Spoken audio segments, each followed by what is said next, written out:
Now we discuss a new policy, which is the family policy. So we have discussed the education policy, health policy, social welfare policy, gender policy, criminal policy, and now we come to the family policy. The family policy, of course, is very important due to various reasons. It is multidimensional, cross-cutting issue. So if you want to talk about health, you have to talk about family. If you want to talk about education, again, you have to talk about family. If you want to talk about crime, as we did during the last few modules, we also discussed family. If we talk about environment or employment, again, family is an important ingredient of all policies. But there is no, unfortunately, explicit policy related to family. So family comes in different policies, but usually there's no explicitly clear a single family policy in different countries.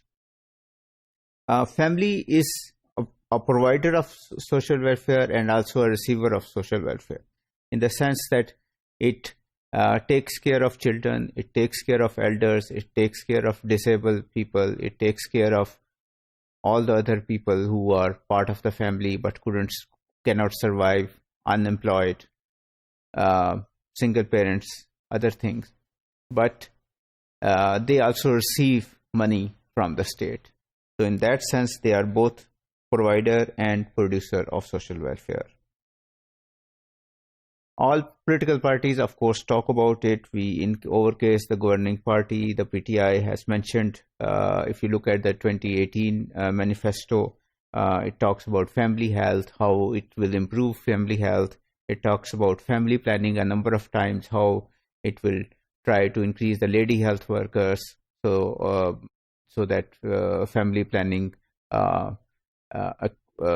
opportunities are available to all communities. It talks about other awareness campaigns about family planning, but there is, of course, no clear family policy in Pakistan too. It's difficult to define a family. So families can be nuclear, families can be extended. South Asians are most likely in the world to live with more than 2 generations or with 2 generations. Other communities, other cultures, even when they are poor, they live usually only 2 generations live together. In case of South Asians, usually the trend is 3 generations living together. In Britain, officially the family is defined as a married or cohabitating couple, either with or without their never married child or children, or a lone parent together with his or her never married children, provided they have no children of their own.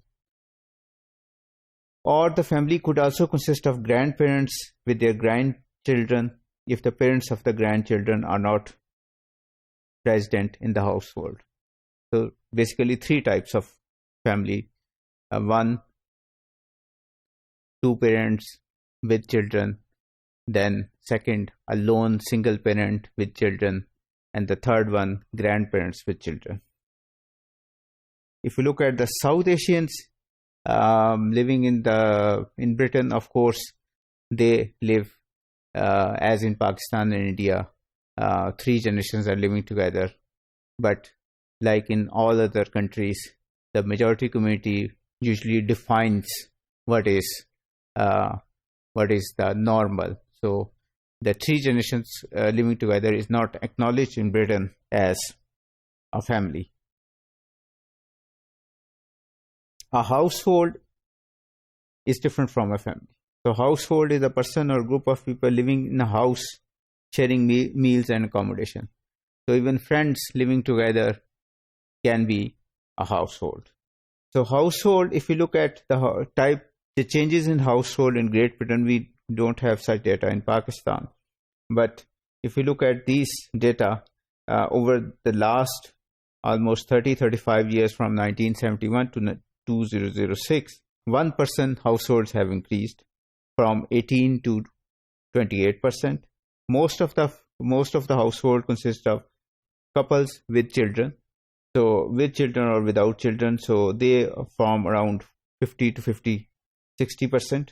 The number of lone parent families have increased over the years, doubled in fact with dependent children. So this is how things have changed.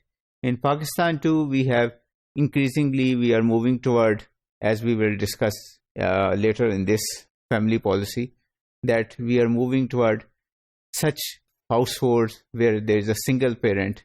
Divorce is becoming much more common. So that kind of households are gradually increasing.